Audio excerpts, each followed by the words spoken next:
What it do, everybody? Welcome to the Fantasy Flex Night Shift podcast for everybody clocking those late night DFS hours. Week 10. I'm Chris Raybon of the Action Network. We're going to break down the three Iwin games, the London game on Sunday morning, the Sunday night football game, and the Monday night football game from a DFS perspective. If you haven't yet, be sure to check out our player projections episode over on the Action Network podcast, our fantasy preview episode with the main slate out right now on this channel. Here to help me break down each of these games, one of the most accurate fantasy rankers in the biz, the odds maker, Sean Kerner. Sean, what's up? What's up? Yeah, last week we were spoiled with two epic Island games. This week, not so much. All three are kind of subpar, but I will absolutely be playing these and betting on these games. By epic, you're talking about that Jets-Charger game, right? Oh yeah, that was absolutely what I was thinking about. And then they had the option to flex out this Jets-Raiders game, and they chose not to. What the hell was that all about? It's kind of intriguing just because there's so much going on with the Raiders, and the Jets are fighting for their playoff lives. So it's not the worst game, but it probably won't be as entertaining as it seems going into it. But speaking of entertainment, be sure to check out the Action Network Discord. I know Sean is usually in there chopping it up, especially on Thursdays, so the link is in the episode description. Check that out, and let's get to this early morning Germany affair. Patriots, Colts. A lot of people saying Belichick coaching for his job right now. I don't know if I believe that. I probably gets canned after the season, or just kind of gets like a mutual parting of the ways. Yeah, I can't really see Kraft like you. I think you owe him that much, even though I've been saying for a while now that I feel like Belichick is getting exposed, not just with what's going on in New England. And I like the minute that line hit 3.5 with Washington last week, I am like, it was like a Tuesday. I was like, absolutely, give me all of it. Like there's no way. And sure enough, Patriots shouldn't even been that close, but they are 1.5 point underdogs against the Indianapolis Colts. Technically a home game for the Patriots, but we're back in Germany, 9:30 a.m. Eastern on NFL Network. Sean, we got some luck ranking and some interesting luck rankings here. So the Patriots are 24th, so they've been pretty unlucky. Colts have been pretty lucky, not surprising. They're 11th. So we do have a differential of 13 and a gap of 15% in favor of the Patriots. Any thoughts on that? No, I mean, it does. I mean, the Patriots have been awful, but there have been some games where they were unlucky, especially earlier in the season. I think it was the Eagles game. But the luck total here, I'm all about that. It's the lowest of the week at -11. And I had projected the total being closer to like 41.5. And I think is it still at 43.5? Let me double check that because it's still at 43.5. So I was already projecting this a couple points lower, and just seeing that it has such a low luck total just makes me like it even more. And I could see this game being fairly low scoring. So I think this is definitely like an under I'm interested in. Yeah, and with that in mind, who do you like in the captain spot? I like going with Jonathan Taylor here. I think we can finally trust him as a potential captain play here, because we saw him in a pretty even timeshare with Zach Moss since his return, but in week 9 he became much more of the workhorse back we knew and loved from years past.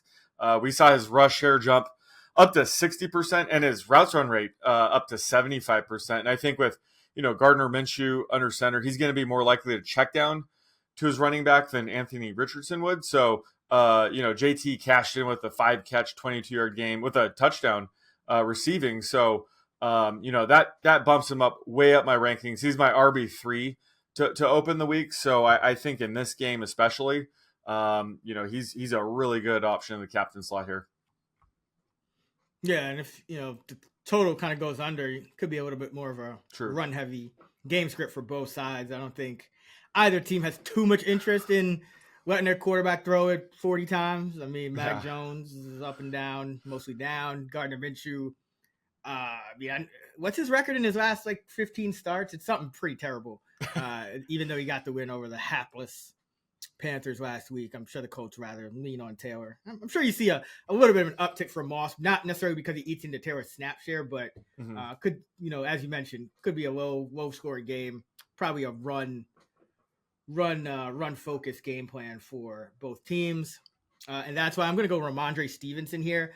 I think, people may be a little bit scared off by the fact that he hasn't had more than 10 rush attempts since week 4, but his overall share of the carries, which is really how I like to look at it, share of the designed non-quarterback runs. That's kind of how I project running backs each week because it kind of removes some of the variance. And Stevenson's been 57% for the year and Zeke 39%. And, last week, Stevenson 56%, Zeke 38%. So you really haven't seen much of a change in Stevenson's underlying usage. The Patriots have just been bad. And so they've been in passing game scripts, but so they're only underdogs by 1.5. It's essentially a coin flip game, low total. I think you see Stevenson involved here. You're going against a Colts defense that is 23rd in DVOA against the run. And Stevenson also tends to get the lion's share of the routes out of the backfield. For the year, he's at 68% route participation to Ezekiel Elliott's 35%. And that's basically how we saw it break down last week. So like Ramondre here to have to at least lead the Patriots in fantasy scoring. I'll put it that way. All right. Who do you like for value? I like Kylan Granson here. I think it's a good buy low spot. He's coming off a 0 catch game where he saw his routes run rate go back up to 54%. It's usually tough to trust any Colts tight end because there's so many of them. But he's really settled in as the top one. And Andrew Ogletree has been sort of the number 2. And last week he was knocked out of the game, with a foot injury. He's questionable this week. So if he's out or limited, it could lead to even more snaps and targets for Granson. We'll have to keep an eye on Jelani Woods. I don't know what's up with him. I don't know if he's returning anytime soon. Didn't sound promising the last update I heard. Okay. It was like he might return this season or he might not. So I mean, I think he's eligible to return any now going forward. But the way I heard it, they were still kind of talking about him more in will he even play this year? So I mean, exactly. And things could change. We've seen weird things happen, especially on these primetime games. And we do record this a little bit earlier, but before the final injury reports come out on Friday. Right. So don't hold us to that. But from what I hear, doesn't sound promising for Mr. Woods. Yeah. So if assuming he's out, which it's a fair assumption, and Ogletree's out, Granson could top a 70% routes run rate. They had Will Mallory inactive. Mo Alley Cox really hasn't been stepping up. So Granson could have a sneaky game here. Again, coming off a 0 catch game, I just think it's a good buy low spot. In a game where there's not many really good options, I think he could be sneaky. Yeah. Granson has been, that kind of top tight end for the Colts. It's a new regime. So, they don't have any loyalties. Mallory's probably a guy that'll try to get some work going forward. Yeah. Douglas, Ogletree as well. And Mo Cox probably getting phased out here a little bit. So Granson's been the top guy. For me, I'll go with the top receiver on the Patriots, and that is Demario Douglas, Pop, the rookie, 5 catches each of his last 2 games. Solid game last week, 5 for 55, I believe it was, against the Washington Commanders. Like them last week, like them again this week, even if Devontae Parker is back. I think Pop, this is kind of similar to that Texans situation where it's like this guy Douglas stands out as the best receiver on the Patriots, especially with Kendrick Bourne out. Kendrick Bourne had played well this year, but there's a big hole in that top receiver spot now, top pass catcher spot really for New England with Bourne out. And you've seen Douglas 4 more catches each of the last 3 games, 75% or more of the pass snaps each of the last 3 games, well over 80% last week. And he's also got a rush attempt in each of the last 3 games. Always like that. He's had a 20-yard run this year. And overall in the year, he's got 4 carries for 29 yards. So it's a nice average there. So it gives him a little extra opportunity to potentially score some fantasy points. Not expecting a ton of passing touchdowns in this game. So I don't know if Douglas gets there, but I think he's the best bet for volume, especially, maybe even, Michael Pittman is obviously going to get a higher rank in projection, but the Patriots have been pretty good against number one receivers. So this could be a slower game for Pittman. Downs is banged up for Indianapolis. So you might still have to look to the Patriots for some value in the pass game. So I think Douglas is clearly the guy. Yeah, he's their clear number one receiver right now. Like you said, there might not be the touchdown upside, but he's sort of the Jacoby Myers role, Kendrick Bourne of this year. So he has a really high floor. Like, he could get 5-7 catches here, but on a slate like this, that is more than enough. What about dart throws? We got. I'm actually going to go with another tight end that didn't have a single catch last week. I'm going with Mike Gesicki. Like I mentioned, with the Patriots wide receiver room decimated, clearly, Douglas is the top option. I expected them to use their tight ends even more in the passing game, and that's what happened. Both Gesicki and Henry topped an 85% routes run rate last week. Unfortunately, Gesicki only saw one target and catch it, but the underlying usage is solid here. He is a really good, pass catching tight end. So at some point he could break out, and I think this is the perfect time to kind of take a flyer on him. A single game slate situation. So I think his rostership should be fairly low with the 0 catches last week. But again, like, not many tight ends are topping an 85% routes run rate. So, we can bank on the underlying usage at least. And hopefully, that results in a few catches here. Do you think if Parker's back, that kind of goes back to more of the season average though? Because two tight ends at 80 plus, like, that's very rare. I think overall the Patriots had like 180 percent routes run of tight ends. I think if you add all of it up, I think he goes more back to 50, 60 if Parker's back.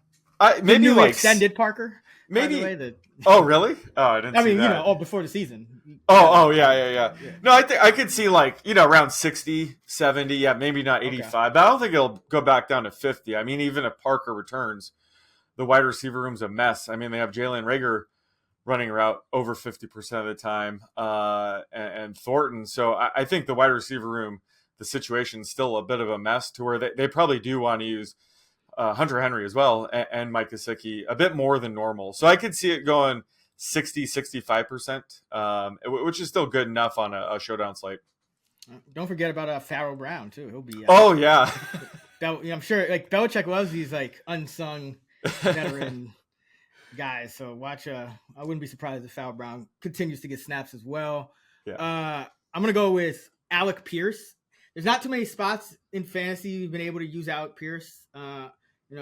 Kind of little bit of I guess you could call him I don't know if you call him a bust, but he definitely has that role where he's running a lot of clear outs, and unless you're getting a defense that's going to play man coverage and blitz a little bit, Pierce is really not going to see that much production. But this is that defense for New England. They play man coverage at a top 8 rate. They will send some pressure, and they also like to shut down opposing number one receivers. That is something that has continued to be in the game plan for Belichick. Even, amidst all the slander, they have been doing a pretty good job of that. They're number 2 in DVOA against number 1 wide receivers, according to FTN Fantasy, and they're number 27 against number 2 wide receivers. So I know Downs is technically the number 2, but the way I like to look at those numbers is, kind of comparing the 2 perimeter options more. Most teams are going to have, their number 2 be a perimeter guy. So I think, Downs could have a solid game, but he's a little banged up. So who knows if he's even going to play. But Pierce, he's kind of the true dart throw. And his 41% of his targets this year have come against man coverage. Now, Pittman, only 30% have come against man coverage, and Downs 32%. And then the tight ends are all lower than that too, except Moelle Cox, who's hasn't played a ton. So I think Pierce could be more involved in this spot than he's been most of the season. Really, his high for the season is only 53 receiving yards on 3 catches. I think he could, set season highs in both of those. And he's coming off another guy with a 0 catch game. Plenty of those guys in this game. Yeah, plenty of these guys in this game. So, I mean, hey, that's why that luck total is like 11 points below expected. Yeah. Not expecting fireworks, but always love buying a guy coming off a 0 catch game. And the matchup is right for Alec Pierce.